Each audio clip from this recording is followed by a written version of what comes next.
चलिए, तो group 13th element की बात कर रहे थे, दूसरा लेक्चर था हमारा, ठीक है।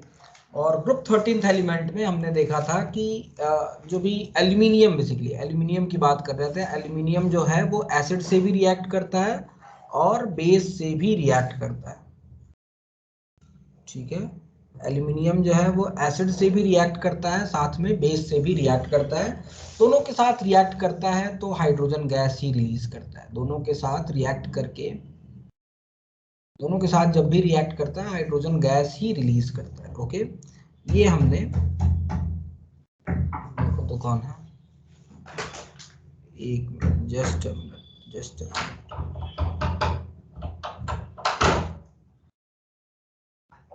क्या हो गया, आनंद बैठना, चला दो।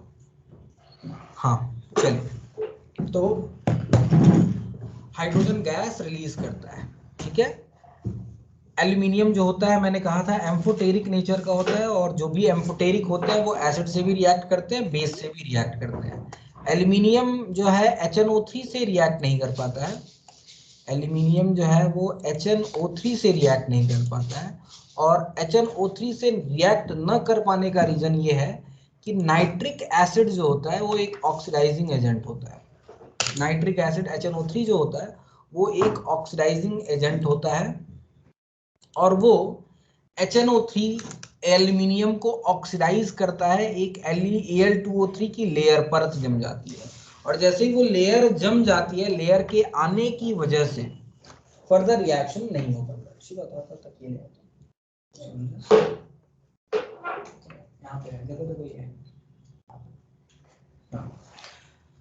Al2O3 के साथ रिएक्ट नहीं कर पाता है। ओके, चलिए आगे बढ़ते हैं, आगे बढ़ते हैं हम लोग।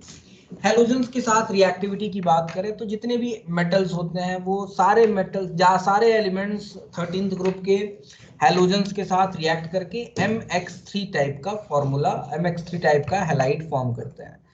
मेटल्स में कोई भी मेटल एलिमेंट, कोई भी एलिमेंट हो सकता है, boron, aluminium, gallium, indium, thallium, और हेलोजेंस भी कोई भी हो सकता है, ठीक है।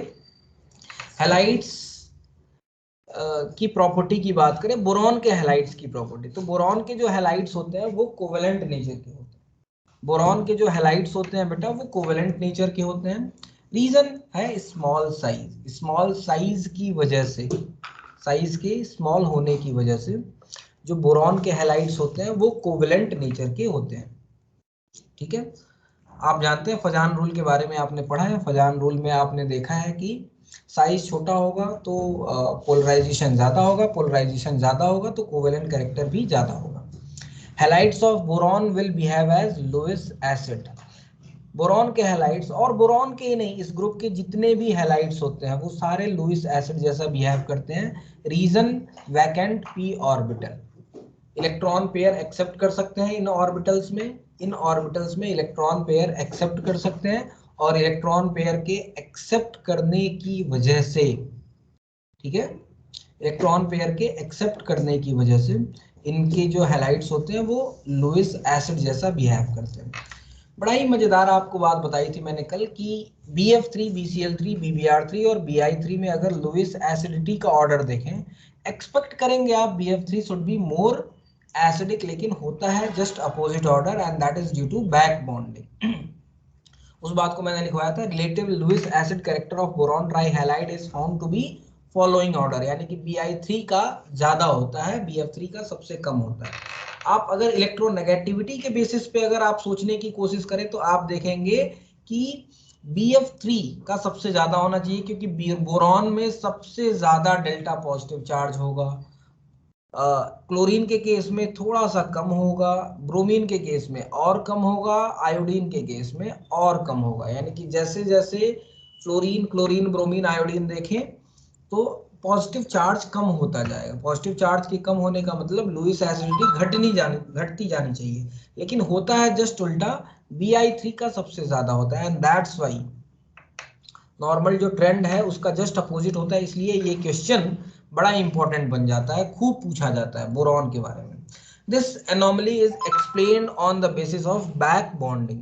बैक बॉन्डिंग के बेसिस पे आप इस एनोमली को एक्सप्लेन कर सकते हैं, ठीक है। रीजन क्या होता है, क्योंकि बोरॉन BF3 में डीलोकलाइज्ड पाई बैक बॉन्ड होते हैं। यहाँ पे फ्लोरीन अपना लोन पेयर डोनेट करता है, बैक बॉन्डिंग होती है और वो डीलोकलाइज होती है। तो डीलोकलाइज्ड पाई बैक बॉन्डिंग होती है, जिसकी वजह से, जिसको बैक बॉन्डिंग भी कहते हैं, जिसकी वजह से क्वेंचिंग हो जाती है। Back bonding ability is more with fluorine due to the small size, therefore BF3 will be quenched. Boron जो होगा BF3 में, बोरॉन जो होगा वो क्वेंच्ड हो जाएगा, यानी कि उसकी जो भूख थी इलेक्ट्रॉन की वो पूरी हो जाएगी, भूख मिट जाएगी, उसकी क्वेंचिंग हो जाएगी, और इसकी वजह से वो लेस एसिडिक नेचर का होता है। ये मैंने कल बताया था आपको। इसके बाद मैंने बताया था ऑक्सीडेशन स्टेट के बारे में। ऑक्सीडेशन स्टेट की बात करें तो इनका ऑक्सीडेशन स्टेट जो होता है +3 जनरली होता है, समटाइम्स वो -3 भी शो करते हैं, ठीक है। समटाइम्स वो -3 भी शो करते हैं। BH3 में बोरॉन का +3 होता है, समटाइम्स BCl3 में बोरॉन का भी +3 होता है। बोरॉन से अगर कम इलेक्ट्रोनेगेटिव एलिमेंट हो तो उसका -3 हो जाएगा। On moving down the group, ठीक है, tendency to show +1 oxidation state.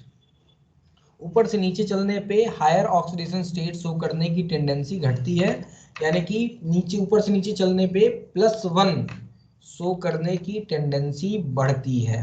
+1 show करने की अरे यार क्या हो रहा है, +1 ऑक्सीडेशन स्टेट शो करने की टेंडेंसी इंक्रीज होती है। इस इफेक्ट को हम इनर्ट पेयर इफेक्ट कहते हैं। कल मैंने डिटेल में इसके बारे में समझाया था, और साथ में आपको दिया था भी लिखने के लिए। बहुत लोगों ने मुझे भेजा भी है, बहुत लोगों ने भेजा है, ठीक है। शायद कुछ लोगों ने नहीं भी भेजा है, मुझे ऐसा लग रहा है। नहीं भेजा तो एक बार लिख जरूर दीजिएगा, ये आपके लिए है बेटा, मेरे लिए नहीं है। मैं, आप लिख के भेजेंगे तो मैं उसको सजो के रखने वाला नहीं हूँ, मेरा स्पेस ही मोबाइल में लेंगे, लेकिन फायदा आपका है, इसलिए इसको लिख लीजिएगा, ठीक है। इनर्ट पेयर इफेक्ट के बारे में लेक्चर 3 की बात करें। अब हम लेक्चर 3 पे जाते हैं। लेक्चर 3 में हमें बात करनी है, लेक्चर 3 में हमें बात करनी है एनॉमलस बिहेवियर की। मैंने बताया था आपको कि किसी भी ग्रुप का पहला एलिमेंट, बोरॉन ग्रुप का बोरॉन, ऑक्सीजन ग्रुप का ऑक्सीजन, ठीक है, नाइट्रोजन ग्रुप का नाइट्रोजन, फ्लोरीन जो भी ग्रुप है उसमें फ्लोरीन, यानी कि जो भी पहला एलिमेंट है वो डिफरेंट बिहेवियर शो करता है, और इस बिहेवियर को हम एनॉमलस बिहेवियर कहते हैं। यानी कि बोरॉन जो होता है वो भी एनॉमलस बिहेवियर शो करता है। कौन कौन सा एनॉमलस बिहेवियर शो करता है उसकी बात करेंगे। कौन कौन से एनॉमलस, एनॉमलस का मतलब डिफरेंट, बाकी ग्रुप के एलिमेंट से डिफरेंट बिहेवियर शो करना, इसको हम एनॉमलस बिहेवियर कहते हैं, ठीक है। जो ग्रुप का नॉर्मल ट्रेंड है उस ट्रेंड से थोड़ा सा अलग हटके अपनी प्रॉपर्टीज को शो करना, इस बिहेवियर को हम एनॉमलस बिहेवियर कहते हैं, ठीक है। तो एनॉमलस प्रॉपर्टीज की बात करें, सबसे पहली हेडिंग डाल लेते हैं anomalous, ANOMOLOUS, anomalous properties of boron. Boron की कौन कौन सी एनॉमलस प्रॉपर्टीज होती हैं उनकी बात हमें करनी है, ठीक है, ओके। तो सबसे पहली, इस ग्रुप के जितने भी एलिमेंट्स हैं सारे मेटल्स होते हैं except boron. Boron is a non metal. तो पहली एनॉमलस बिहेवियर ये होगा कि boron is a non metal, boron एक नॉन मेटल होता है, ठीक है। ये पहली प्रॉपर्टी, ठीक है। बोरॉन के जो कंपाउंड्स होते हैं कोवेलेंट नेचर के होते हैं, बाकी सारे जो होते हैं भी कोवेलेंट होते हैं, लेकिन आयनिक कैरेक्टर भी शो करते हैं, लेकिन बोरॉन जो होता है प्योरली कोवेलेंट होता है। All compounds of boron are covalent, all compound of boron are covalent, covalent in nature, covalent nature के होते हैं। ये दूसरी प्रॉपर्टी। बाकी सब जो होते हैं आयनिक बिहेवियर भी शो करते हैं, ठीक है। लेकिन बोरॉन जो होता है, बोरॉन के जितने भी कंपाउंड्स होते हैं वो सारे कोवेलेंट नेचर के होते हैं। तीसरी इंपॉर्टेंट प्रॉपर्टी, क्योंकि बाकी सारे मेटल्स हैं इसके ग्रुप में, सारे मेटल्स हैं, तो मेटल्स आपने मेटल्स के बारे में एक बड़ा ही बेसिक सा रिएक्शन पढ़ा होगा। मेटल का अगर एसिड से रिएक्शन कीजिए तो एसिड से वो हाइड्रोजन को डिस्प्लेस कर देते हैं और खुद सॉल्ट बना लेते हैं, ये आपने पढ़ा होगा, है ना। बाकी सारे मेटल्स हैं, बाकी सारे जो होते हैं मेटल्स एसिड से हाइड्रोजन डिस्प्लेस कर देते हैं, एक्सेप्ट बोरॉन। बोरॉन नहीं कर पाता है। बोरॉन बोरॉन चूंकि नॉन मेटल होता है, तो boron does not displace boron does not displace hydrogen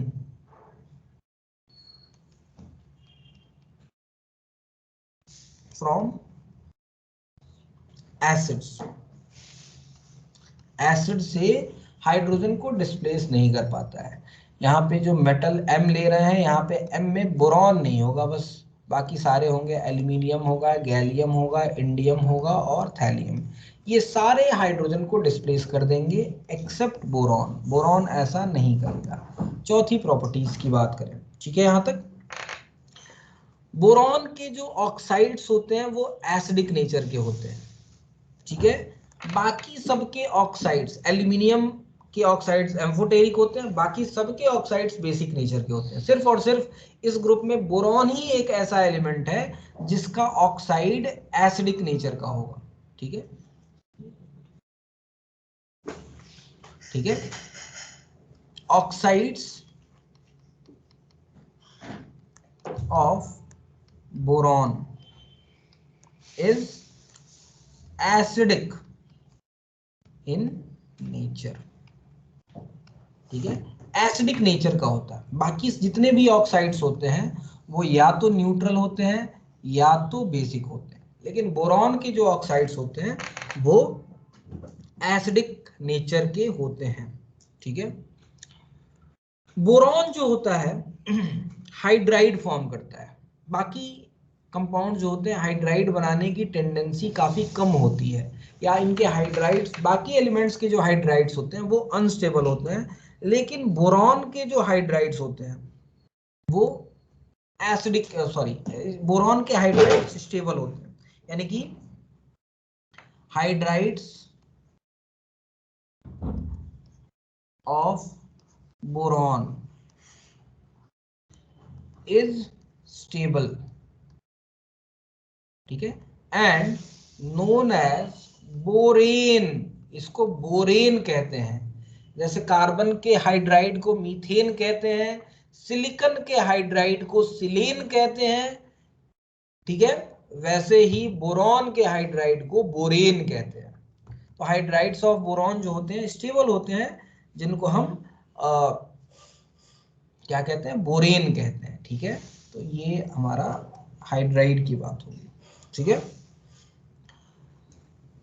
hydroxides, boron के जो हाइड्रोक्साइड, बाकी सबके हाइड्रोक्साइड्स बेसिक नेचर के होते हैं, सिर्फ बोरॉन के हाइड्रोक्साइड्स एसिडिक नेचर के होते हैं। एल्यूमिनियम के हाइड्रोक्साइड्स एक्चुअली एम्फोटेरिक होते हैं।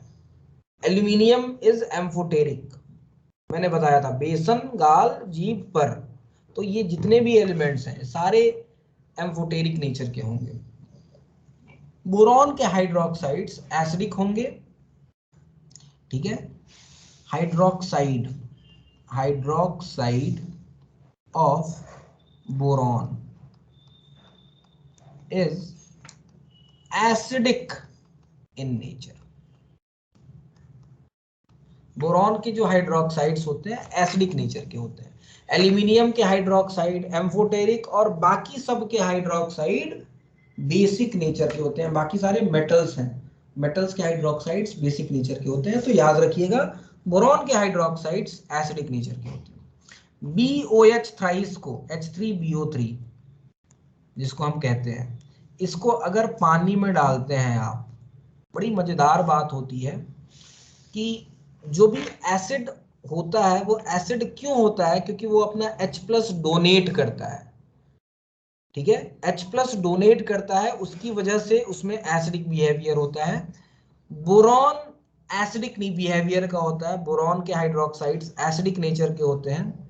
रीजन इज बोरॉन वाटर से OH लेता है और ये बनाता है BOH4 माइनस, और साथ में जब OH ले लेगा तो वाटर से OH लेने के पे H+ जनरेट होता है, and that's why it is acidic in nature. ध्यान रखिएगा, ये बड़ी इंपॉर्टेंट बात बोल रहा हूं, बहुत ही इंपॉर्टेंट बात है कि बोरॉन के हाइड्रोक्साइड्स जो होते हैं H+ अपना डोनेट नहीं करते हैं। जनरली आप एसिड उनको कहते हैं जो अपना H+ डोनेट करे। बोरॉन के हाइड्रोक्साइड H+ डोनेट नहीं करते हैं, इनके पास खाली ऑर्बिटल होता है, उन खाली ऑर्बिटल में हाइड्रोक्साइड आयन को एक्सेप्ट करते हैं, उन खाली ऑर्बिटल्स में हाइड्रोक्साइड आयन को एक्सेप्ट करते हैं, and due to this acceptance, इस एक्सेप्टेंस की वजह से OH ले लेते हैं और H+ जनरेट करते हैं जो कि एसिडिक नेचर का होता है। बोरॉन के हाइड्रोक्साइड्स की बात करें, बोरिक एसिड बड़ा ही माइल्ड एसिड होता है, ये बहुत ही माइल्ड एसिड होता है। माइल्ड एसिड, माइल्ड एसिड मतलब बहुत ही वीक एसिड होता है, बहुत ज्यादा वीक एसिड होता है, मतलब इतना वीक होता है ना कि इसका इस्तेमाल आप आंखों में डालने के लिए करते हैं, ठीक है। जब आंखों में इन्फेक्शन होता है आपके, या इवन कान में भी इन्फेक्शन होता है, तो इन्फेक्शंस को दूर करने के लिए कई बार एसिडिक एसिड डाले जाते हैं। तो बोरिक एसिड आपकी आंखों में डाला जाता है, कई बार आंखों की दवा होगी तो आंखों की दवा में देखिएगा उसमें एक इंग्रेडिएंट बोरिक एसिड जरूर होगा, ठीक है। इतना माइल्ड एसिड होता है कि इवन आप इसको आंखों में डाल सकते हैं। आंखें आपकी बहुत ही सेंसिटिव होती हैं, आपको पता है कि आपकी आंखें बहुत सेंसिटिव होती हैं, यानी कि ये इतना माइल्ड एसिडिक नेचर का है, इतना माइल्ड है कि आप इसको आंखों में भी यूज कर सकते हैं। Is it clear? समझ में आ रहा है भाई सबको? सब ठीक है ना? सो तो नहीं गए? Yes sir, clear. हाँ बिल्कुल बिल्कुल। बहुत देर से मैं बोलता जा रहा हूँ, आप लोग शांति से सुन रहे हैं, कहीं कथा ना बन जाए सत्यनारायण भगवान की और लास्ट में मैं बोलूँ आपसे, बोलिए सत्यनारायण भगवान की, अचानक से आप उठ के बोले जय, तो वो कहानी नहीं होनी चाहिए भाई, ठीक है। ध्यान से सुनते रहना है, सत्यनारायण भगवान की कथा नहीं है, ये इनऑर्गेनिक केमिस्ट्री है। इनऑर्गेनिक केमिस्ट्री में थोड़ा सा सुनना पड़ता है, पेशेंसली थोड़ा सा सुनना पड़ता है, ठीक है। महाराष्ट्र में होती है कि नहीं सत्यनारायण भगवान की कथा? हाँ सर, होती है। तो जैसे जैसे वो कथा के बहुत सारे वो होते हैं ना, क्या कहते हैं, हाँ, पार्ट होते हैं, अध्याय। पहला अध्याय खत्म होता है तो फिर पंडित जी कहते हैं चलिए पहला अध्याय खत्म हुआ, बोलिए सत्यनारायण भगवान की जय। तो जितने भी लोग सुनने वाले होते हैं अचानक से सो रहे होते हैं, क्योंकि कथा तो समझ में नहीं आती है।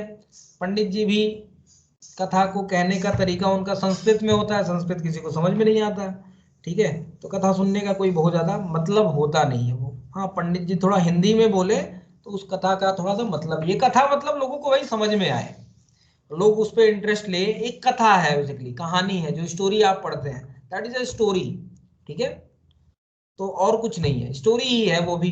तो स्टोरी आप सुने समझे, उस स्टोरी से आप कुछ शिक्षा लें, इसलिए कथा सुनाई जाती है, इसलिए सत्यनारायण भगवान की कथा होती है, ठीक है। लेकिन आप मतलब लोग इसको दूसरे वे में देखते हैं कि अरे यार ये बड़ा ही आध्यात्मिक है, सत्यनारायण भगवान की कथा होगी तो घर पवित्र हो जाए। घर नहीं पवित्र होता है, मन पवित्र करना है, ठीक है। तो मन पवित्र करने के लिए कथा सुननी पड़ती है, ठीक है। और सुनने के लिए समझ में आना चाहिए, लोग सुनते नहीं है तो समझ में भी नहीं आएगा। तो कहने का मतलब ये सत्यनारायण भगवान की कथा नहीं है कि आप लोग बस मैं बोलता रहूं आप सुनते रहे, थोड़ा थोड़ा समझते भी रहिएगा, बोलते भी रहिएगा, सो दैट हमारा एक कन्वर्सेशन एक हो पाए, ठीक है। चलिए तो ये होता है बोरॉन के हाइड्रोक्साइड्स के बारे में। बोरॉन के हाइड्रोक्साइड्स बहुत ही माइल्ड एसिड होते हैं, बहुत ही माइल्ड एसिड, ठीक है, बहुत ही वीक एसिड होते हैं। इतने वीक एसिड होते हैं कि इनका इस्तेमाल आप अपनी आंखों में करते हैं, कान में करते हैं। बेसिकली जब फोड़े वोड़े फुंसी उनसी हो जाती है ना, आपको याद होगा एक पाउडर आपने शायद देखा होगा, ठीक है, पाउडर आपने देखा होगा, या फिर एक बहुत पहले अभी भी आता है आई थिंक नाइसिल पाउडर, सुना होगा आप लोगों ने नाइसिल पाउडर। नाइसिल पाउडर को थोड़ा सा इंग्रेडिएंट पढ़िएगा, तो उसमें मेन इंग्रेडिएंट जो होता है वो बोरिक एसिड होता है। एंटीसेप्टिक होता है, गमोरी उमोरी जो भी हो जाती है उसको भगाने का काम करता है, या फिर जर्म्स को मारने का काम करता है। और इसलिए नाइसिल पाउडर में भी बोरिक एसिड मिलाया जाता है। ओम ने मैसेज भेजा है, sir because of no internet connection due to heavy rain I can't attend lectures on time, I will see recorded lecture when network is back. Okay बेटा, no issues, no issues बेटा Om. Sir carrom देखिए paper हम use करते हैं ना boric powder, क्या क्या क्या बेटा, क्या क्या? कैरम खेलते समय अरे हम यूज करते बिल्कुल हैं। बिल्कुल, अरे क्या बात है, बिल्कुल मन पसंद आपने ये तो बातें बोल दी, हमारी मन पसंद बात बोल दी आपने। बिल्कुल इसका इस्तेमाल कैरम में भी करते हैं, क्योंकि बोरिक एसिड जो होता है ना, बोरिक एसिड होता है बहुत ही फाइन पाउडर होता है, बहुत ही फाइन पाउडर होता है। ओके, तो इसका इस्तेमाल एज अ पाउडर, बहुत ही चूंकि फाइन पाउडर होता है इसलिए इसका इस्तेमाल कैरम में भी किया जाता है। वहां पे जर्म्स को मारने का कोई रीजन नहीं होता है कि कैरम में से जो जर्म्स है उनको किल करना है, एंटीसेप्टिक करना है, ऐसा कुछ नहीं रीजन है। वहां पे सिंपली इस्तेमाल इसलिए किया जाता है कि जो बोरिक एसिड होता है बहुत ही फाइन पाउडर, बहुत ही स्लिपरी, बहुत ज्यादा स्लिपरी पाउडर होता है। इसकी स्ट्रक्चर की भी बात करूंगा मैं, बोरिक एसिड के स्ट्रक्चर की भी बात करूंगा, तो वहां से भी समझाऊंगा आपको। बड़ा ही स्लिपरी नेचर का होता है, जैसे ग्रेफाइट होता है वैसे बोरिक एसिड बड़ा ही स्लिपरी नेचर का होता है, और इसकी वजह से इसका इस्तेमाल कैरम में भी करते हैं। कैरम में जब कैरम आप खेलने जाते हैं तो जो दुकानदार से बोलते हैं कि ये पाउडर दे दीजिए, तो वो बेसिकली बोरिक एसिड आपको उठा के दे देता है, ठीक है।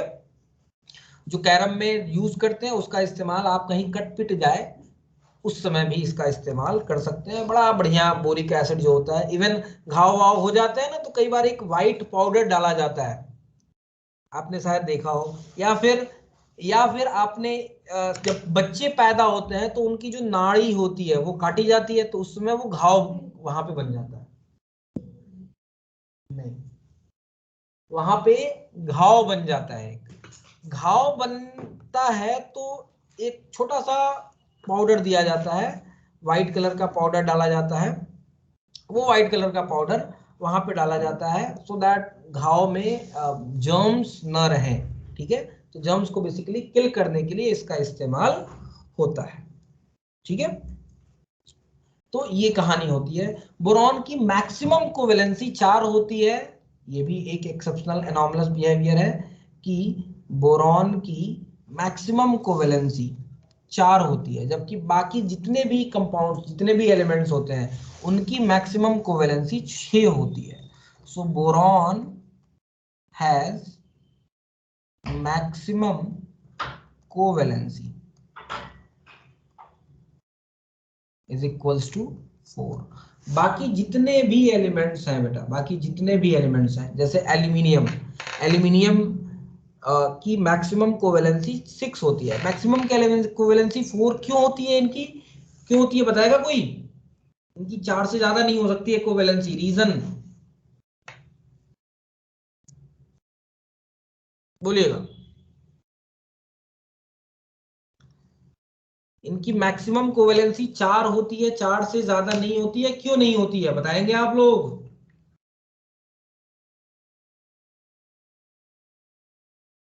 बोलिएगा, बताएंगे?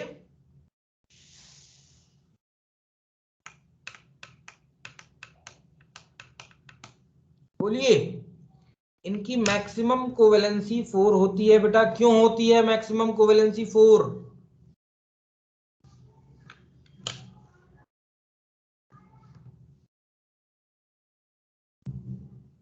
बोलिए, बोलिए।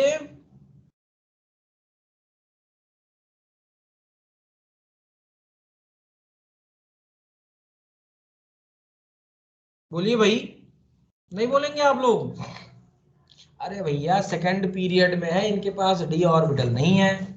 डी ऑर्बिटल नहीं है, एस और पी ऑर्बिटल्स हैं, 4 ही टोटल होते हैं एस और पी में, है कि नहीं? तो 4 ऑर्बिटल्स हैं तो 4 बॉन्ड बनाएगा, 4 से ज्यादा बॉन्ड बनाएगा नहीं। यानी कि due to unavailability,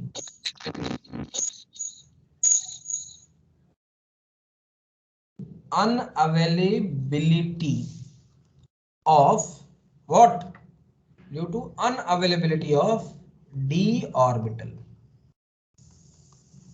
D orbitals के अनअवेलेबिलिटी की वजह से, ठीक है, इनकी मैक्सिमम कोवेलेंसी 4 से ज्यादा नहीं हो सकती है।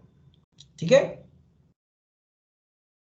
यानी कि बोरॉन जो होता है, जैसे एल्यूमिनियम, नेक्स्ट पॉइंट पढ़े, जैसे एल्यूमिनियम AlF6 बना सकता है, boron BF6 3- do not form, do not form. जैसे एल्यूमिनियम AlF6 Na3AlF6, जिसको और क्या कहते हैं, नाम सुना है Na3AlF6 का? क्या कहते हैं? Na3AlF6 को क्या कहते हैं? बोलिए, बोल नहीं रहे हैं भाई आप लोग, बताया था मैंने। Na3AlF6 को क्या कहते हैं?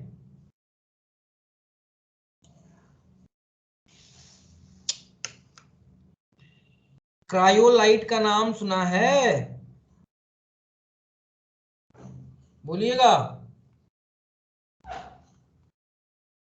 हाँ क्रायोलाइट बताया था ना, एल्यूमिनियम का एक मिनरल है ये, क्रायोलाइट। ठीक है, तो बेसिकली Na3AlF6, जैसे एल्यूमिनियम 6 फ्लोरीन के साथ जुड़ रहा है, वैसे Na3BF6 नहीं बनेगा। ठीक है, क्यों? क्योंकि इसकी बोरॉन की मैक्सिमम कोवेलेंसी 4 हो सकती है। हाँ, BF4- बनता है, BF4- एग्जिस्ट करता है, लेकिन BF6- एग्जिस्ट नहीं करता है, नहीं करता है, 3- नहीं एग्जिस्ट करता है। Reason is unavailability of d orbital. ठीक है, अनअवेलेबिलिटी ऑफ डी ऑर्बिटल। तो BF6 3- do not form, do not form due to unavailability,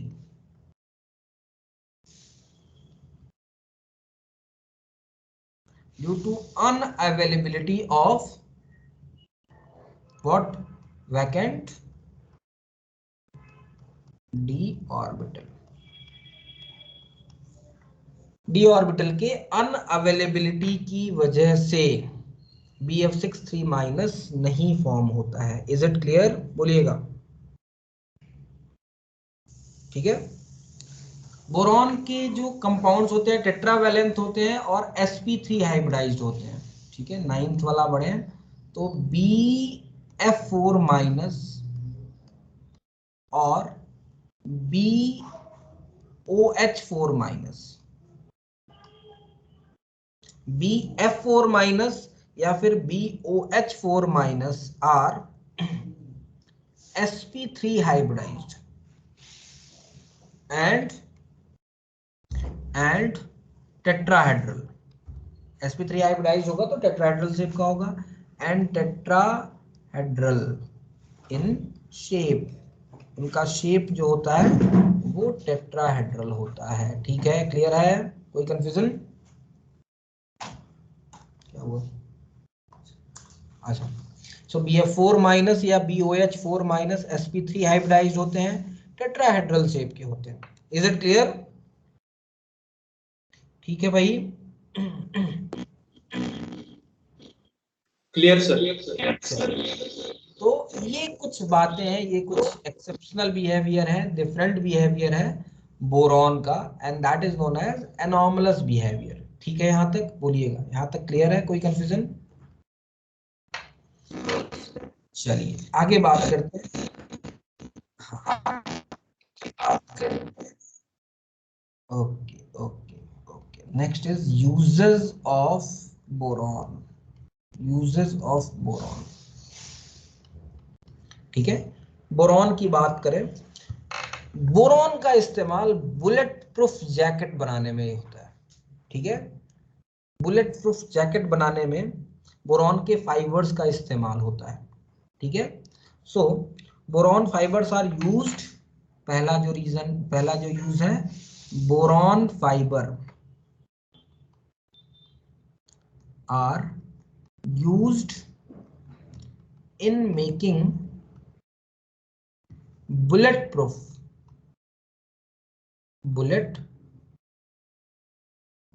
jacket. Bullet proof jacket बनाने में इसका इस्तेमाल होता है, बोरॉन के फाइबर्स का, ठीक है। एयरक्राफ्ट में इसका इस्तेमाल, चूंकि हल्का होता है तो एयरक्राफ्ट में भी इसका इस्तेमाल होता है, ठीक है। साइज छोटा होता है तो ये कई बार स्ट्रेंथ को बढ़ाने के लिए बोरॉन का इस्तेमाल करते हैं, ठीक है। स्टील में भी कुछ बोरॉन मिला होता है, ठीक है। और कई बार हार्डनेस जब बढ़ानी होती है किसी चीज की तो आप उसमें बोरॉन मिला देते हैं, आप उसमें बोरॉन मिला देते हैं, ठीक है। also used in making light composite material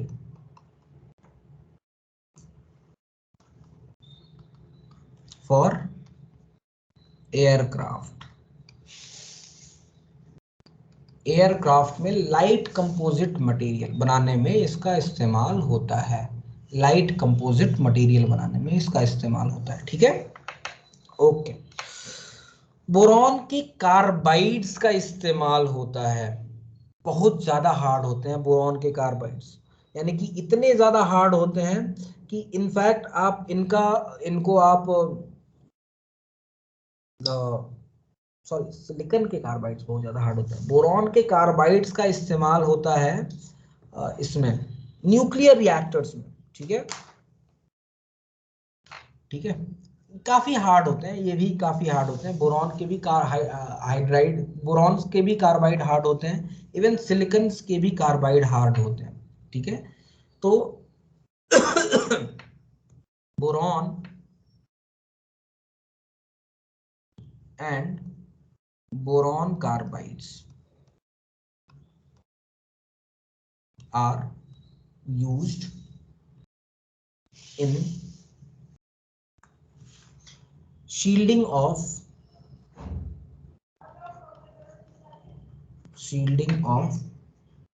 atomic piles, shielding of atomic piles, ठीक है, and in the control rod, ठीक है, in the control rods for controlling chain reaction। आपको न्यूक्लियर रिएक्शन में, न्यूक्लियर केमिस्ट्री में मैंने बताया था कि न्यूक्लियर रिएक्शंस जो होते हैं वो चेन रिएक्शंस होते हैं। न्यूक्लियर फिशन कराते हैं तो एक न्यूट्रॉन को हिट करते हैं और 3 न्यूट्रॉन्स निकलते हैं, वो 3 से 9 निकलते हैं, उस 9 से 27 निकलते हैं। क्योंकि ये काफी कठोर होते हैं तो रिएक्शंस के बीच में, जहां पे रिएक्शंस हो रहे होते हैं, इनके बीच में इसका इस्तेमाल करते हैं सो दैट न्यूट्रॉन इनसे टकरा जाए, उससे ना टकराए, क्या कहते हैं, यूरेनियम, यूरेनियम से ना टकराए, ठीक है। और इस तरह से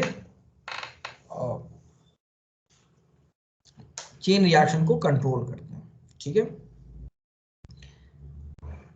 बोरॉन एक मेटलॉयड भी होता है, बोरॉन की प्रॉपर्टी की बात करें तो बोरॉन एक मेटलॉयड भी होता है, और मेटलॉयड होने की वजह से इसका इस्तेमाल एज अ सेमी कंडक्टर भी करते हैं, ठीक है। Boron is also used as semiconductor, semiconductor में इसका इस्तेमाल करते हैं जर्मेनियम की जगह पे, या तो germanium in place of germanium और सिलिकॉन। ठीक है, कई बार आप फिजिक्स में पढ़ेंगे इस बात को कि कई बार सेमीकंडक्टर्स में ट्रांजिस्टर बनाने के लिए डोपिंग की जाती है। डोपिंग मतलब कुछ इम्प्योरिटीज मिलाई जाती है। वो इम्प्योरिटीज या तो थर्ड ग्रुप के एलिमेंट्स की यानी कि 13th ग्रुप के एलिमेंट्स की होती है, या फिर 15th ग्रुप के एलिमेंट्स की होती है। 13th ग्रुप में जो इम्प्योरिटीज मिलाई जाती है वो होती है बोरॉन, जिसको हम डोपिंग कहते हैं। फिजिक्स में आप इसको सेमीकंडक्टर डिवाइसेस में पढ़ेंगे डोपिंग। आप ट्रांजिस्टर्स के बारे में पढ़ेंगे, NP transistor, PNP transistor, PN transistor पढ़ेंगे, एनपीएन ट्रांजिस्टर। क्या बेटा? इम्प्यूरिटी ऐड करते हैं ना? बिल्कुल बिल्कुल, इम्प्योरिटी ऐड करते हैं बेटा, इम्प्योरिटी ऐड करते हैं। और इम्प्योरिटी या तो 13th ग्रुप के एलिमेंट की होती है या तो 15th ग्रुप के एलिमेंट की होती है। तो 13th ग्रुप के लिए की इम्प्योरिटी जो ऐड करते हैं उसमें बोरॉन होता है, और 15th ग्रुप में जो इम्प्योरिटी ऐड करते हैं उसमें फॉस्फोरस होता है। फॉस्फोरस की इम्प्योरिटी ऐड करते हैं, कई बार एल्यूमिनियम भी ऐड करते हैं, लेकिन बोरॉन चूंकि एक सेमीकंडक्टर होता है तो बोरॉन का भी इस्तेमाल किया जाता है।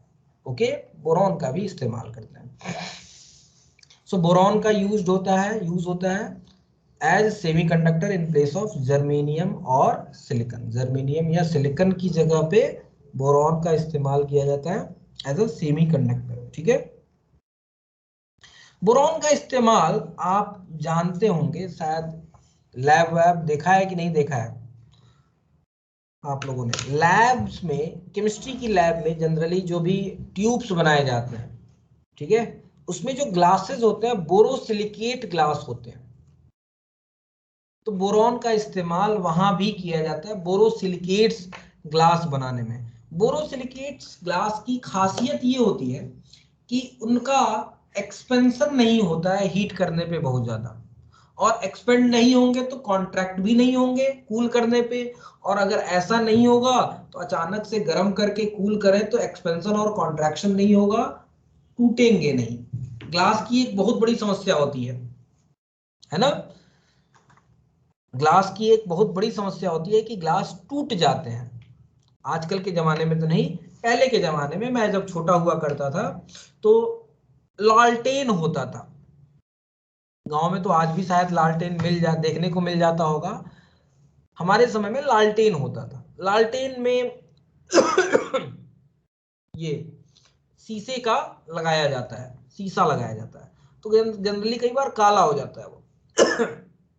अगर गरम गरम आपने अभी अभी जल ही रहा है, गरम गरम निकाला, उसको धोने की कोशिश की, साफ करने की कोशिश की, धो के साफ करने की कोशिश की, तो टूट जाता है वो। तो बोरॉन की समस्या ये है कि उसमें ग्लास की समस्या ये है कि वो अचानक से उसको गर्म करें और ठंडा करें तो एक्सपेंशन होता है, कॉन्ट्रैक्शन होता है, और expansion, due to this expansion and contraction, rapid expansion and contraction, टूट जाता है। ग्लासेस जो होते हैं वो टूट जाते हैं। ठीक है, जो ग्लासेस होते हैं वो टूट जाते हैं। तो टूटे ना ग्लासेस, लैब में चूंकि गर्म करना होता है, ग्लास ट्यूब में ही गर्म करते हैं आप, तो टूटे ना इसकी वजह से बोरोसिलिकेट ग्लासेस बनाए जाते हैं। तो यूज्ड इन मेकिंग बोरोसिलिकेट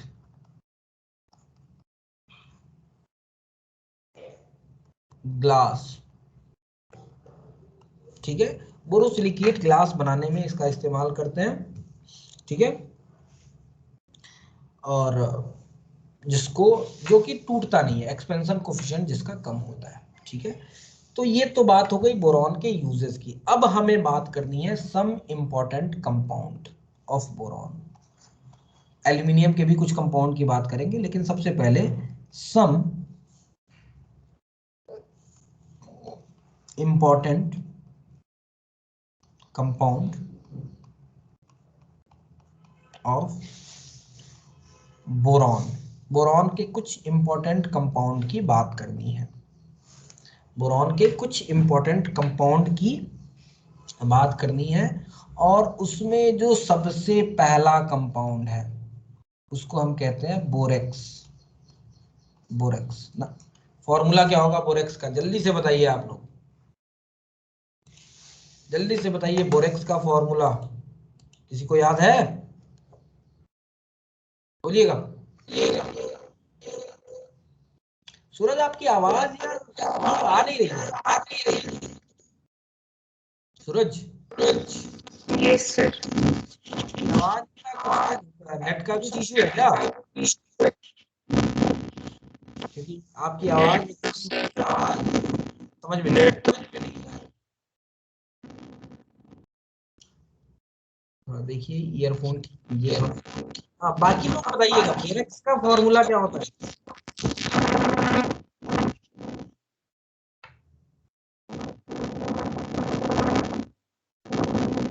सूरज अपने आप को म्यूट कर लीजिए बेटा, आपकी आवाज क्लियर आ रही है। हाँ ठीक है, अब ठीक है। चलिए बताइएगा, अथर्व कुछ कहना चाहते हैं, बोरेक्स का फॉर्मूला क्या होता है?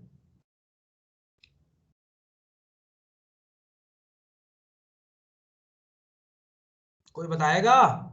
तन्वी है कि नहीं? Tanvi, Na2B4O7 10H2। Dot 10H2O, बिल्कुल सही कह रहे हैं, Na2B4O7 डॉट 10H2O, ये होता है बोरेक्स। Na2B4O7 डॉट 10H2O, इसको हम कहते हैं बोरेक्स। ठीक है, इसको हम बोरेक्स कहते हैं।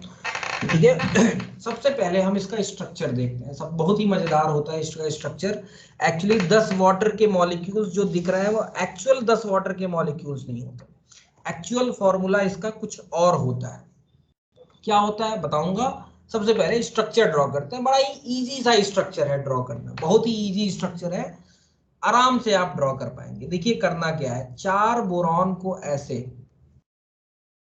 लिख लीजिए, 4 बोरॉन को आप इस तरह से लिख लीजिए। ठीक है, इसके बाद हर बोरॉन को ऑक्सीजन से कनेक्ट कर दीजिए, बीच में ऑक्सीजन लगा दीजिए। हर बोरॉन को ऑक्सीजन के थ्रू कनेक्ट करना है आपको। ठीक है, हर बोरॉन को ऑक्सीजन के थ्रू कनेक्ट करना है। उसके बाद डायगोनल पे ये दोनों है और ये दोनों है, किसी एक डायगोनल पे जो बोरॉन है, कोई भी एक डायगोनल चूज कर लीजिए, उनको भी ऑक्सीजन से कनेक्ट कर दीजिए, उनको भी ऑक्सीजन से कनेक्ट कर दीजिए। दोनों डायगोनल्स वाले बोरॉन को नहीं कनेक्ट करना है, सिर्फ और सिर्फ एक डायगोनल पे जो बोरॉन है उन दोनों को ऑक्सीजन से कनेक्ट कर दीजिए। सारे बोरॉन से जितने भी बोरॉन है उन सब पे OH लगा दीजिए, सब पे OH लगा दीजिए। आसान है स्ट्रक्चर, बोलिएगा। अब आप देखेंगे 2 बोरॉन ऐसे हैं जिनकी वैलेंसी 3 है, इनकी वैलेंसी 3 है, इनकी वैलेंसी 3 है, इनकी वैलेंसी 4 है। जिनकी वैलेंसी 4 होगी तो उस पे नेगेटिव चार्ज आ जाएगा, और उस नेगेटिव चार्ज को स्टेबलाइज करने के लिए 2 सोडियम आ जाएंगे। ठीक है, फॉर्मूला क्या है देखिएगा, अब इसका फॉर्मूला लिखता हूं। Na2 कॉम्प्लेक्स होते हैं, ये कॉम्प्लेक्स आयन होते हैं, बड़े ब्रैकेट के अंदर लिखे जाते हैं। Na2B4, 4 बोरॉन है और ऑक्सीजन कितने हैं 5, O5, और OH कितने हैं OH4 हैं। ठीक है, Na2B4O5 OH4। ठीक है, अब आ जाइए, 8 वाटर के क्रिस्टलाइजेशन मॉलिक्यूल होते हैं, डॉट 8H2O। देखिए तो जरा बैलेंस है क्या, सब ठीक है? ठीक है, Na2B4 दिख रहा है, O7 डॉट 10H2O, 8 दूनी 16 4 20, सही है, बिल्कुल सही है। बोलिएगा, ये अगर इसको देखें आप तो ये, इसको आप इस तरह लिखते हैं, इस तरह से इसको लिखते हैं आप Na2B4O7 डॉट 10H2O, लेकिन 10H2O होता नहीं है। Na2B4 O7.10H2O लिखते हैं। ये होता नहीं है 10H2O, होता है 8 ही H2O, 4 OH होते हैं, ठीक है। लेकिन लिखते समय हम इस तरह से लिख सकते हैं, लेकिन अगर स्ट्रक्चर वाइज देखें तो स्ट्रक्चर वाइज इसका करेक्ट फॉर्मूला ये बन के आता है, ठीक है। तो पूछा जाएगा बोरेक्स में कितने वाटर ऑफ क्रिस्टलाइजेशन होते हैं, क्या जवाब देंगे?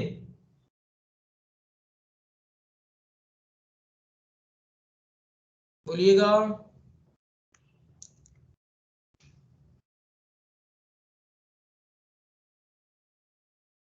8 वाटर ऑफ क्रिस्टलाइजेशन, जो वाटर होता है वो 8 वाटर ऑफ क्रिस्टलाइजेशन होता है, ठीक है ना। स्ट्रक्चर बना पाएंगे?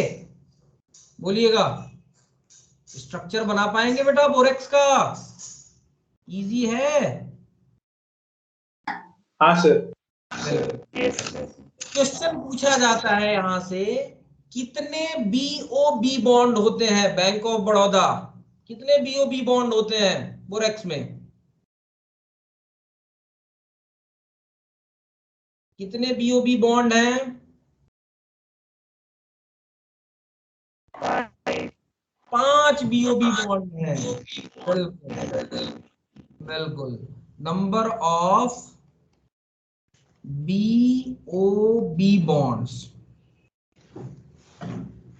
ये होते हैं 5।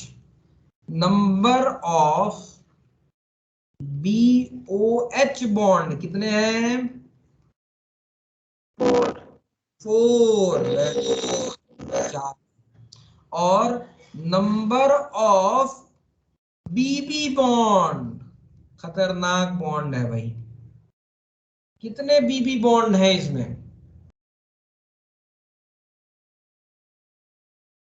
बोलिए, कितने BB बॉन्ड हैं?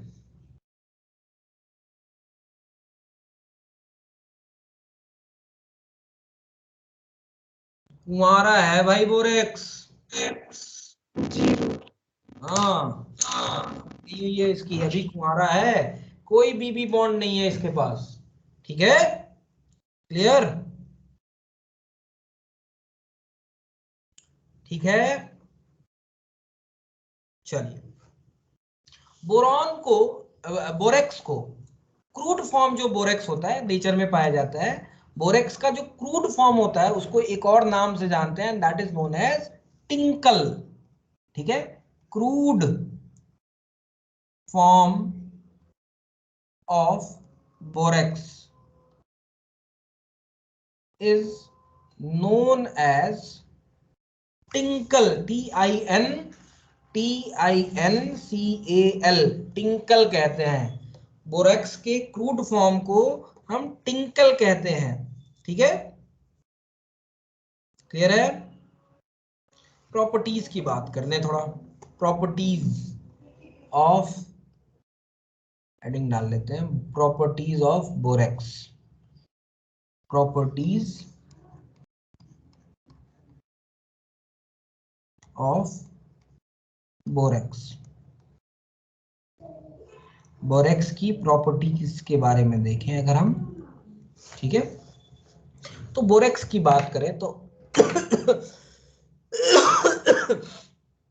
ठंडे पानी में बोरेक्स जो होता है डिसॉल्व नहीं होता है। आप घर पे बोरेक्स होगा, क्या हो गया शिवा?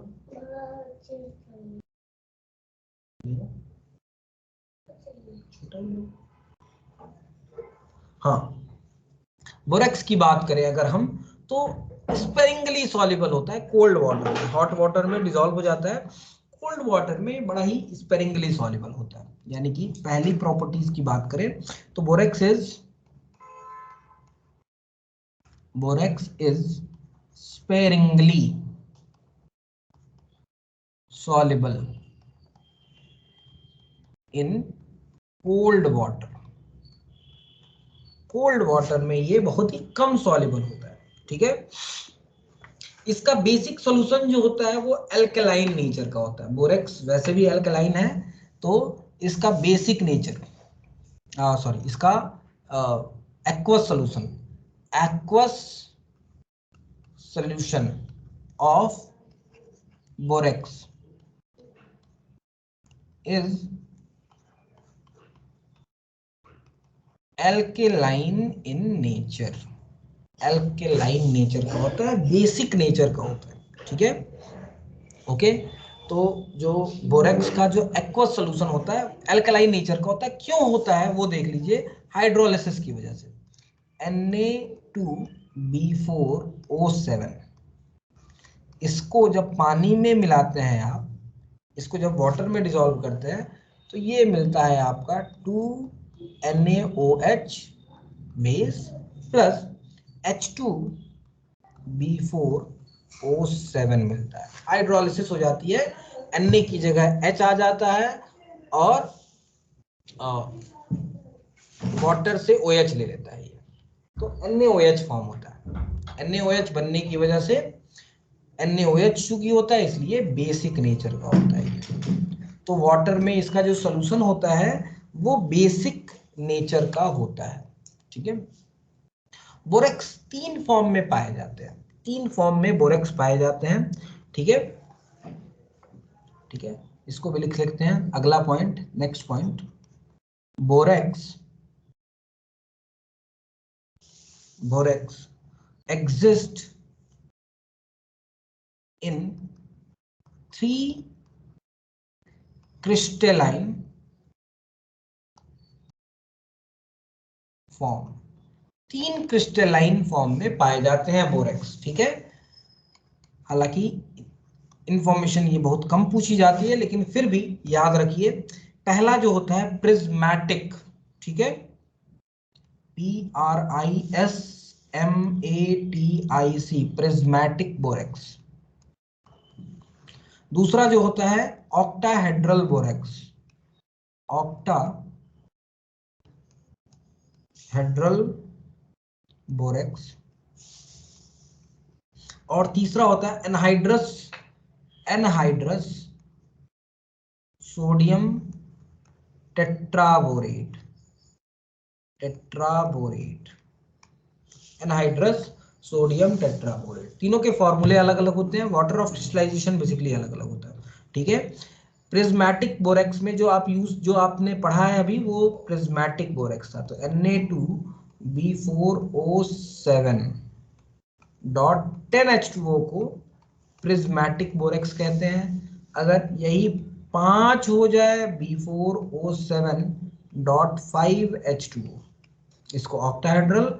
और एनहाइड्रस मतलब सारा का सारा पानी निकल गया, बचा क्या, Na2B4O7, सारा का सारा पानी निकाल लीजिए, जो बचा that is known as tetraborate, okay. तो ये होता है सोडियम टेट्राबोरेट। बोरेक्स का इस्तेमाल बड़ा ही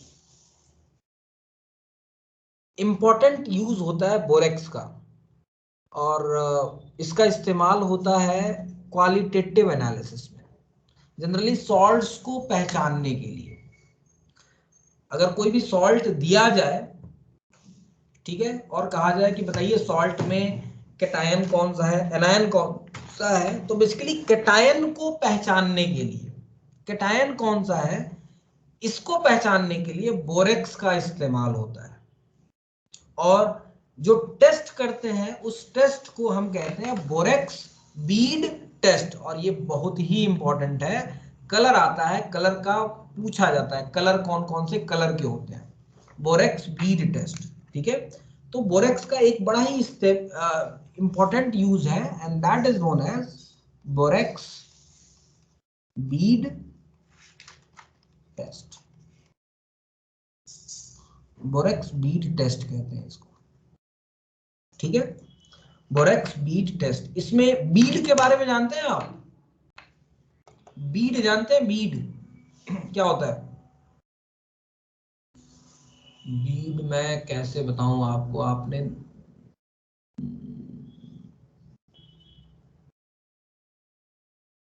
नहीं देखा होगा बोरेक्स बीड, नहीं देखा होगा। बीड देखा है? बीड जानते हैं? कोई जानता है बीड के बारे में क्या होता है? बोलिएगा, कोई बीड के बारे में जानता है? What is Beed? नहीं जानते आप, होता ये है कि जब बोरेक्स को हीट किया जाता है और उसको किसी मेटल के साथ मिक्स किया जाता है या मेटल्स के सॉल्ट के साथ मिक्स किया जाता है, ठीक है, तो एक कलर्ड कंपाउंड बनता है जो कि हल्का होता है, काफी हल्का होता है, ठीक है, जिसको हम बीड कहते हैं। ओके,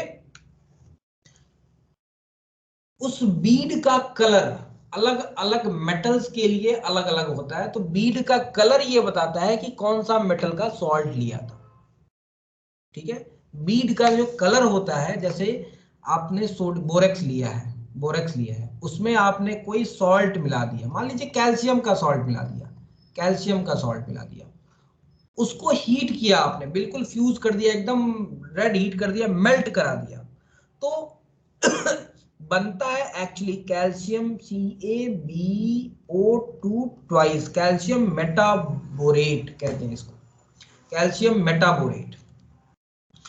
इसका कलर जो होता है ब्लू कलर का होता है।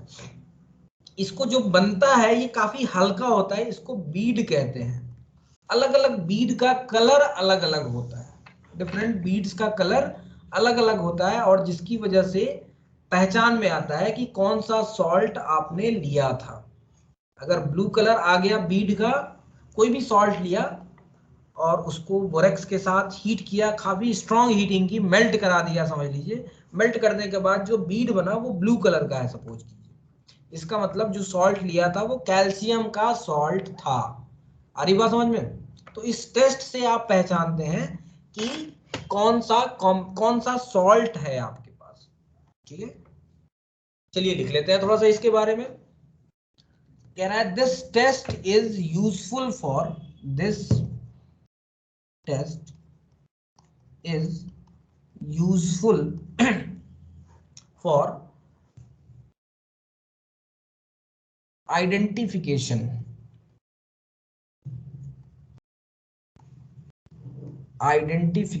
of basic radical, basic radical का मतलब यहां पे ये है मेटल आयन। बेसिक रेडिकल मतलब मेटल आयन को पहचानने में, ठीक है। इन क्वालिटेटिव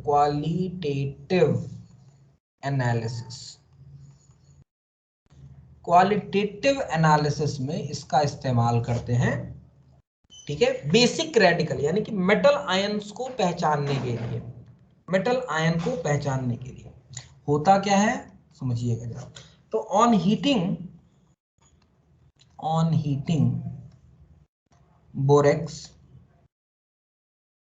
बोरेक्स को अगर हीट करें तो स्वेल्स, ये थोड़ा फूल जाता है, स्वेल्स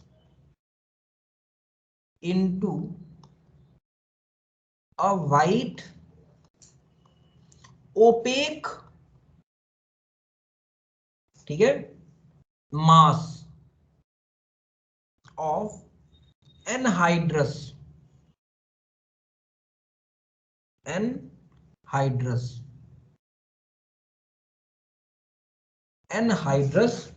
सोडियम मेटाबोरेट।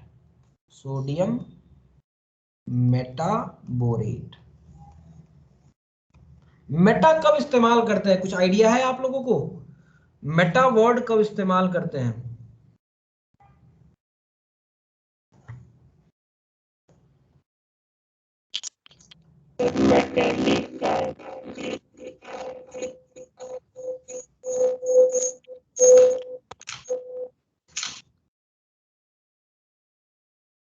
बेटा आप जो बोल रहे हैं सूरज, क्या हो गया है?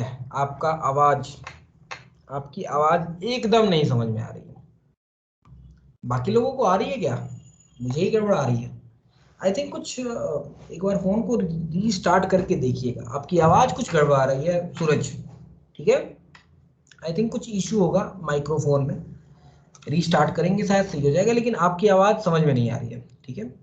मेटा इस्तेमाल तब करते हैं, चलिए एक डिटेल में इसके बारे में मैं बताऊंगा, बताया होगा कभी मेटा कब इस्तेमाल करते हैं, पायरो कब इस्तेमाल करते हैं, एक बार मैंने बताया है, याद है किसी को?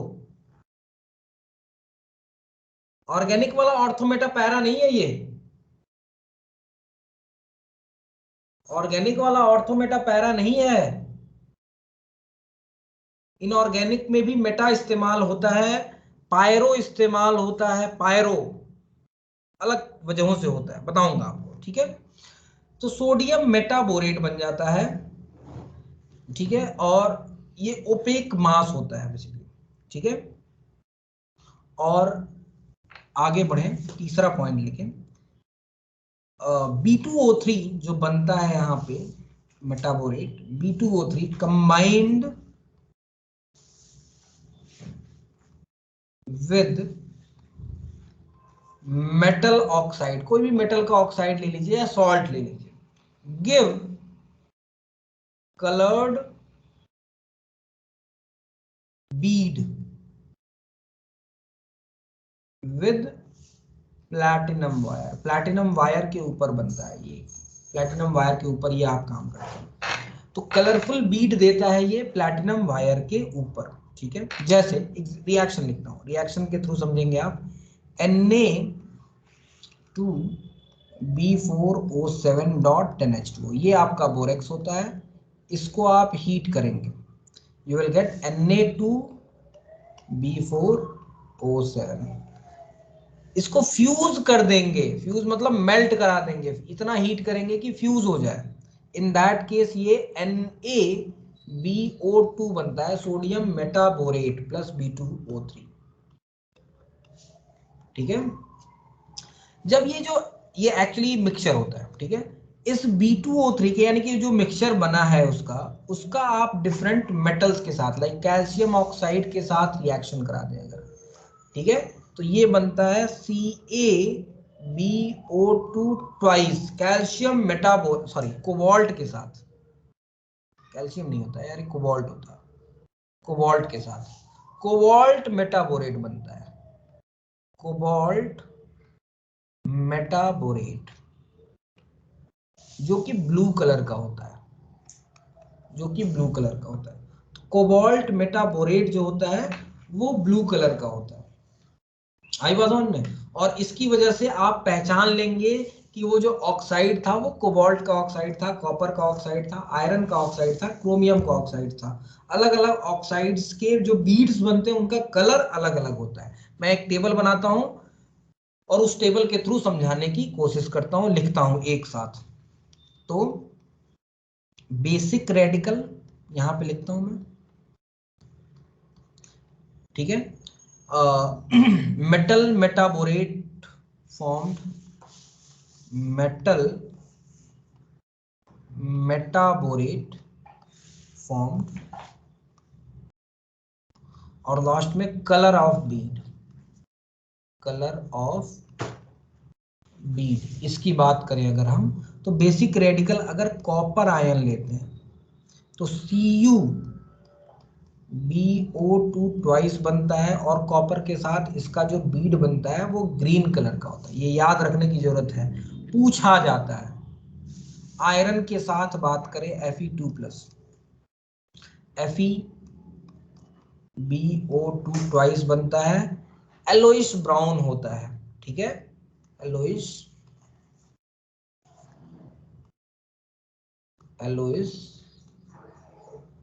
ब्राउन होता है। क्रोमियम के साथ अगर बात करें, क्रोमियम 3+ लेते हैं तो CrBO2 ट्वाइस बनता है, और ये भी ग्रीन कलर का होता है। क्रोमियम दिमाग में रखिएगा, क्रोमियम आ जाए, क्रोमियम के सॉल्ट, और खासकर क्रोमियम +3, तो कहीं ना कहीं उसका कलर जो होता है ग्रीन ही होता है, ठीक है। Cr+3 ग्रीन होता है। Mn2+, मैंगनीज 2+, MnBO2 ट्वाइस बनाता है, वायलेट कलर का होता है, VIOLET, वायलेट कलर का होता है। निकेल 2+, NiBO2 ट्वाइस बनाता है, ये भी वायलेट कलर का होता है, ये भी वायलेट कलर का होता है, ठीक है। कोबाल्ट के साथ तो आपने देख ही लिया, कोबाल्ट 2+ का COBO2 ट्वाइस बनता है और ये ब्लू कलर का होता है। तो अलग अलग मेटल्स के साथ, अलग अलग मेटल आयन के साथ इनका कलर अलग अलग होता है और इस तरह से आप पहचान पाते हैं, यानी कि ये भी एक टेस्ट किया जाता है, ठीक है। फ्लेम टेस्ट कई बार कहते हैं, फ्लेम टेस्ट भी होता है अलग से, बोरेक्स बीड टेस्ट कहते हैं इसको। बीड बोरेक्स के साथ मिक्स करके इनको प्लैटिनम की वायर पे मेल्ट कराते हैं और देखते हैं कि कौन से कलर का बीड आया है। वो बीड से पता चलता है कि क्या बना है आपका। Is it clear? ठीक है, बोलिएगा, यहां तक कोई confusion?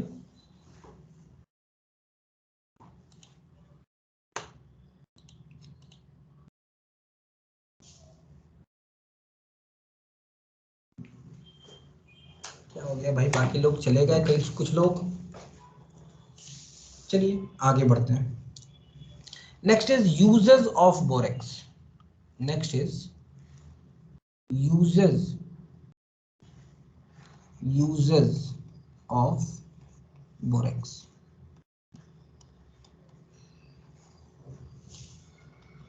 Uses of borax, borax के इस्तेमाल की बात करें, कहाँ कहाँ इस्तेमाल होता है। तो अभी तो आपने पढ़ा बोरेक्स बीड टेस्ट में इसका इस्तेमाल होता है। पहला इस्तेमाल वही है, used in qualitative analysis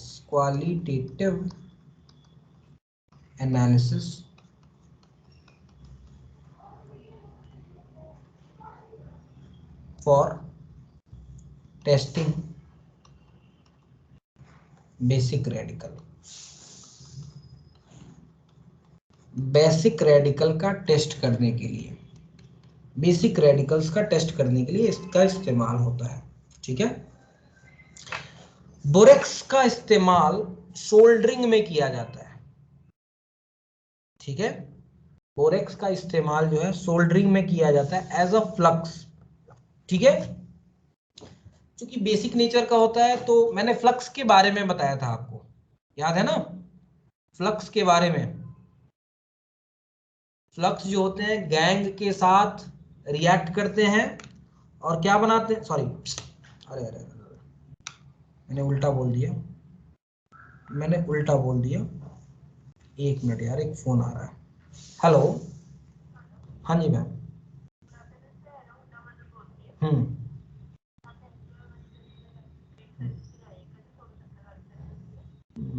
ma'am अभी पूना में तो मैं रहता ही नहीं हूँ, पूना मैंने छोड़ दिया है। ठीक है, मैं करा लूंगा, मैं कहीं और करा लूंगा, अभी पूना में तो हूँ ही नहीं मैं। ओके, मैंने अपनी गाड़ी जो ली थी वो पुणे से ली थी, तो पुणे के एरो होंडा से मुझे फोन आया था, तो सर आपकी गाड़ी जो है सर्विसिंग होनी है। चलिए, used in qualitative analysis for testing basic radical, ये मैंने बताया। बोरेक्स का इस्तेमाल बेसिक सब्सटेंस होता है, इसलिए एसिड गैंग को रिमूव करने में इस्तेमाल होता है, ठीक है। एसिडिक गैंग को रिमूव करने में, ठीक है। Borax is used as flux. Flux समझते हैं ना, फ्लक्स जब गैंग के साथ रिएक्ट करते हैं इंप्यूरिटीज के साथ तो स्लैग बनाते हैं, और स्लैग हल्का होता है, ऊपर आ जाता है, उस स्लैग को हटा देते हैं। तो बोरेक्स का इस्तेमाल एज अ फ्लक्स होता है in metallurgical process, METALLURGICAL, metallurgical process. बड़ा ही लंबा स्पेलिंग है, बोलना पड़ता है, आई थिंक ये सही स्पेलिंग है। मेटलर्जिकल प्रोसेस में इसका इस्तेमाल होता है बोरेक्स का एज अ फ्लक्स। फ्लक्स मैंने बताया था आपको इंप्योरिटीज को हटाने के लिए, जब आपको मैं पढ़ाऊंगा, मेटलर्जी पढ़ाऊंगा, वहां पे बताऊंगा इसके बारे में और बताऊंगा, ठीक है। बोरेक्स का इस्तेमाल लेदर इंडस्ट्री में होता है, लेदर की सफाई करने के लिए भी, ठीक है। बोरेक्स का इस्तेमाल लेदर इंडस्ट्री में होता है, used in leather industry,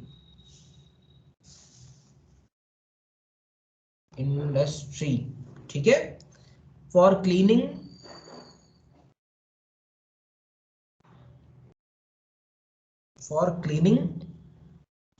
skin, skins की सफाई करनी जो होती है, जो लेदर्स की सफाई करनी होती है, उसमें इसका इस्तेमाल किया जाता है। बोरेक्स ग्लासेस बनाए जाते हैं, जैसे मैंने कहा था ना बोरॉन का इस्तेमाल होता है, हाई रेसिस्टेंट ग्लासेस, तो बोरॉन का इस्तेमाल या फिर बोरेक्स का इस्तेमाल, बोरॉन मतलब बोरेक्स से ही रिलेटेड है, तो बोरॉन से बोरेक्स बनाया जाता है, बोरेक्स का इस्तेमाल आप ग्लासेस बनाने में करते हैं, हाई रेसिस्टेंट ग्लासेस बनाने में इसका इस्तेमाल करते हैं, ठीक है। तो लिख लीजिएगा, the main industrial application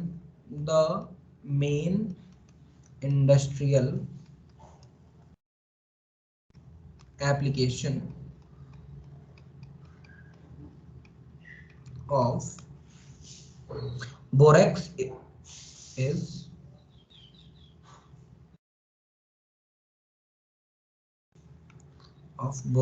is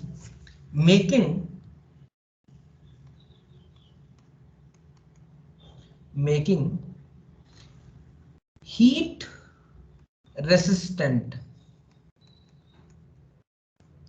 glasses,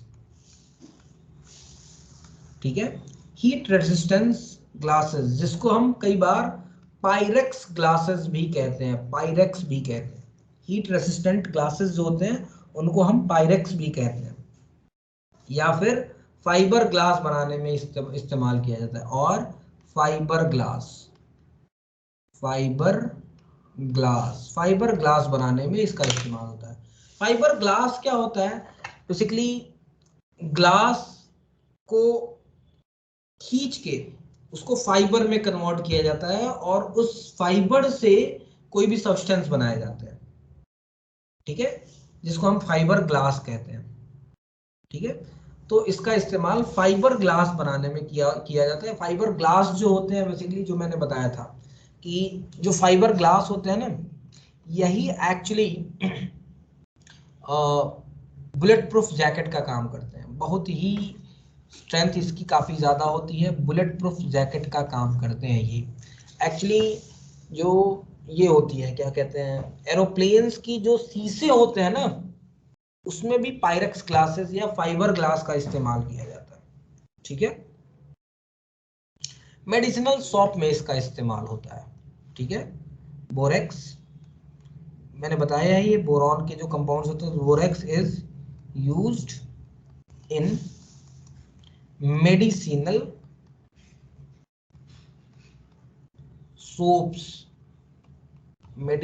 soaps बनाने में इसका इस्तेमाल किया जाता है। तो these are the uses of borax, बहुत ही इंपॉर्टेंट है, याद रखने की जरूरत है, पढ़ने की जरूरत है। आगे बढ़ते हैं, ये तो बोरेक्स की बात हो गई। अगला कंपाउंड देख लेते हैं, next compound is boric acid. Boric acid के बारे में थोड़ा सा जान जाए, व्हाट इज बोरिक एसिड। तो बोरिक एसिड क्या होता है, BOH थ्राइस,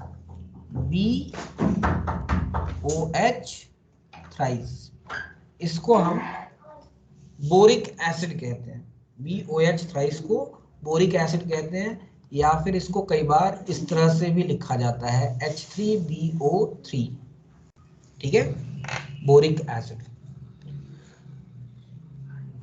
ओके। ये बोरिक एसिड होता है। कोई भी बोरिक एसिड, ठीक है, चलिए आगे बढ़ते हैं, बताऊंगा अभी जो बात बताने जा रहा हूं उसको आगे बताऊंगा कभी, ठीक है।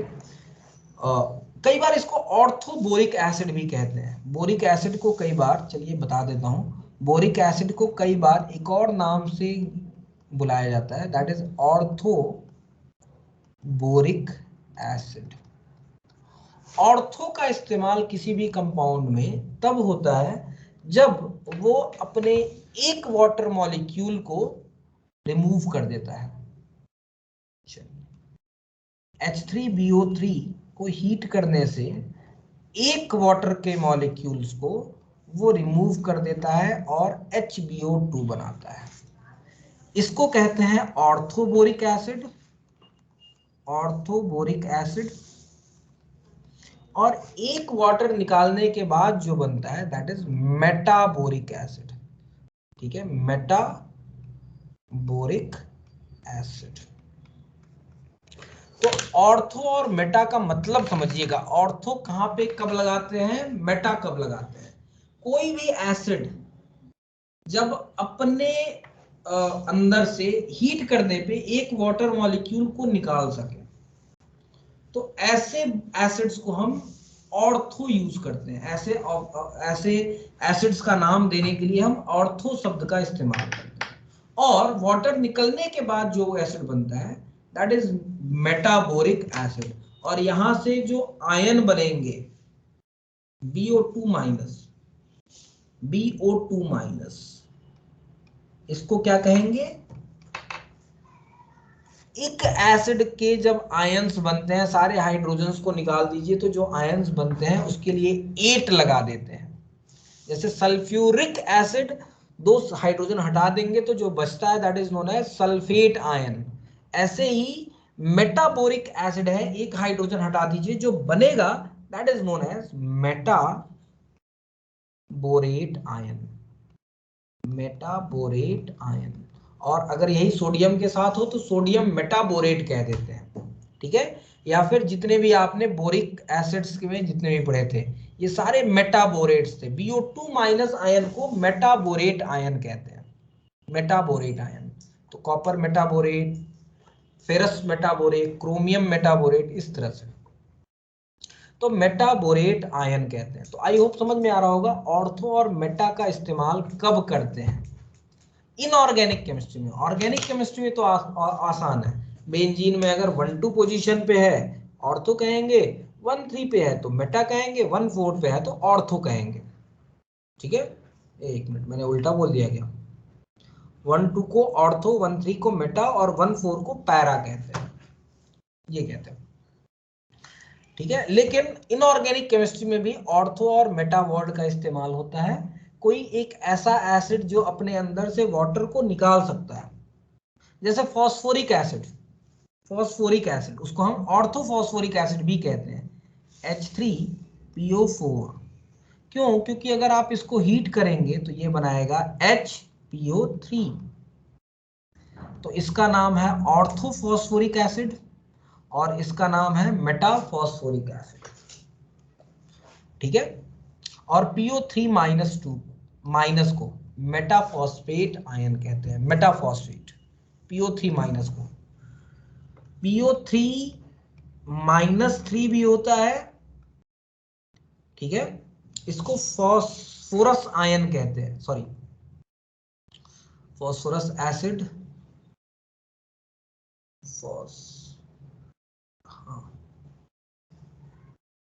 फॉस्फोरस आयन कहते हैं। आई थिंक इसको क्या कहते हैं, नाम याद नहीं आ रहा।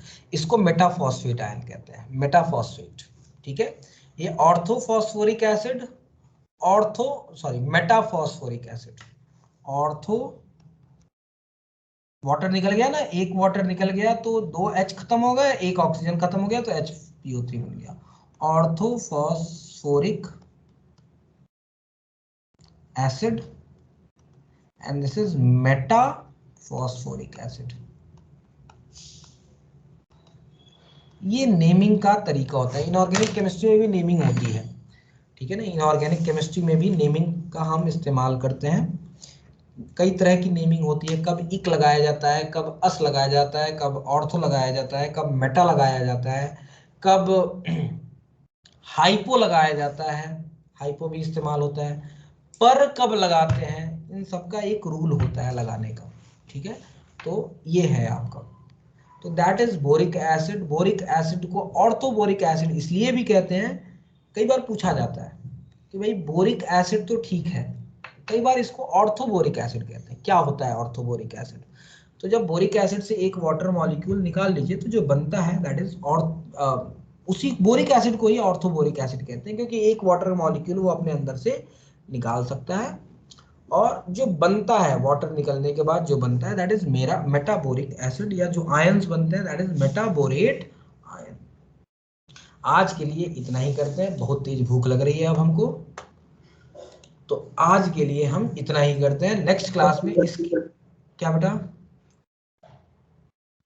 ओके सर, हाँ हाँ, आज के लिए इतना ही करते हैं, बहुत तेज भूख लगी हुई है, बहुत तेज लगी है, तो आज के लिए इतना ही करते हैं। नेक्स्ट क्लास में हम इसके आगे बात करेंगे, और नेक्स्ट क्लास में मैं एक्सपेक्ट कर रहा हूँ कि ये चैप्टर हमारा फिनिश हो जाएगा, ठीक है? नेक्स्ट क्लास में ये चैप्टर हो जाना चाहिए खत्म, ठीक है? चलिए आज के लिए इतना ही, थैंक यू सो मच।